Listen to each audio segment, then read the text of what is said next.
Corona काल ने देश और दुनिया के टॉप रईसियों की संपत्ति को दुगुना कर दिया है, लेकिन इस तेजी का फायदा गरीबों और कम आय वर्ग के लोगों को नहीं मिला है। ऐसे में देश और दुनिया में आर्थिक असमानता तेजी से बढ़ी है। ये खाई इतनी गहरी है कि महज 10% अमीरों के पास 50% आबादी से भी ज्यादा संपत्ति है।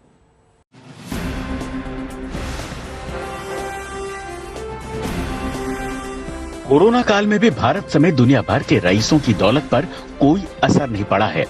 उल्टा इन्होंने महामारी के दौरान भी जमकर पैसा कमाया है। वर्ल्ड इकोनॉमिक फोरम के पहले दिन ऑक्सफैम इंडिया की तरफ से सालाना असमानता सर्वे जारी किया गया। ऑक्सफैम इंडिया की रिपोर्ट के मुताबिक कोरोना काल में भारतीय अरबपतियों की कुल संपत्ति 2 गुनी हो गई।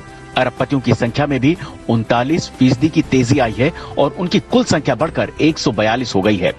इनकी अमीरी का अंदाजा इस बात से लगाया जा सकता है कि टॉप 10 रईस देश के सभी स्कूलों और कॉलेजों को अगले 25 सालों तक फंड कर सकते हैं। ऑक्सफैम की रिपोर्ट में अमीरों पर अतिरिक्त टैक्स लगाने के असर का भी विस्तार से जिक्र किया गया है।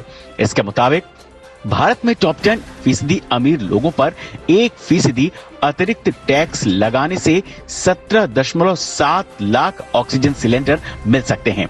देश में 98 अमीर परिवारों पर 1% अतिरिक्त टैक्स लगाने से आयुष्मान भारत प्रोग्राम को अगले 7 सालों तक फंड किया जा सकता है।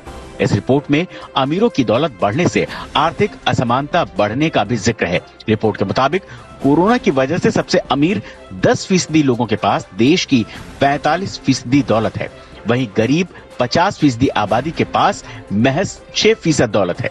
देश के 142 अरबपतियों की कुल दौलत 53 लाख करोड़ रुपए है। 98 सबसे अमीर लोगों के पास 49 लाख करोड़ हैं, जो 55.5 करोड़ गरीब लोगों की दौलत के बराबर है। रिपोर्ट में कहा गया है कि अगर भारत के टॉप 10 अमीर रोजाना 7 करोड़ रुपए खर्च करेंगे तो 84 सालों में उनकी दौलत खत्म होगी। वही रईसों पर वेल्थ टैक्स लगाने से 78.3 अरब डॉलर की रकम मिल सकती है।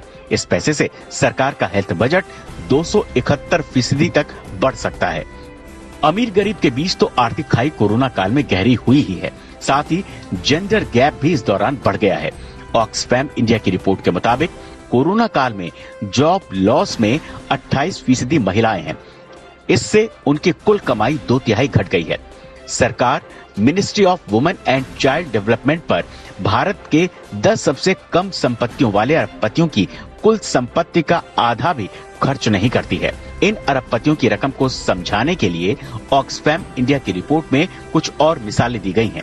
मसलन अगर भारत के टॉप 10 अरबपतियों की दौलत मिला दी जाए तो इससे नेशनल रूरल लाइवलीहुड मिशन को पूरा किया जा सकता है। इसके अलावा महिलाओं के लिए अगले 365 सालों तक सेल्फ हेल्प ग्रुप का गठन किया जा सकता है। अगर भारत के 98 सबसे अमीर लोगों पर केवल 4% का वेल्थ टैक्स लगाया जाए तो ये health and family welfare ministry को अगले 2 सालों तक फंड कर सकते हैं। इन 98 परिवारों की कुल दौलत भारत सरकार के टोटल बजट का करीब 41% है। आने वाले समय में हम सरकार से उम्मीद करेंगे कि वो महिलाओं और बच्चों पे विशेष ध्यान दें, ministry of women and child development का बजट बढ़ाएं, वर्किंग वीमेन के लिए वर्क फ्रॉम होम इंसेंटिवाइज करें और होम मेकर्स के लिए गैस और खाद्य पदार्थ जैसी वस्तुओं के दाम कम करें। जहां तक बात बच्चों की है तो उनकी ऑनलाइन एजुकेशन को और सरल करने के लिए सेल फोन, लैपटॉप, आईपैड जैसी चीजों पर जीएसटी कम किया जाए और उनके खान पान और दवाइयों का भी ध्यान रखा जाए। एजुकेशन का बजट बढ़ाया जाए और सभी तरीके से उनका ऑल अराउंड डेवलपमेंट हो। इस टाइम में जबकि बच्चे इफेक्ट हो रहे हैं, उसका स्पेशल ध्यान रखना पड़ेगा और बजट में उसके लिए अलाउंस प्रोवाइड करना पड़ेगा। यानी साफ है कि भारत में आर्थिक तरक्की असमान तौर पर हो रही है, जिससे देश की बड़ी आबादी को नुकसान हो रहा है। ऐसे में अब ये सरकार की जिम्मेदारी है कि विकास का फायदा सभी को मिले और सभी की आमदनी में एक जैसा इजाफा हो।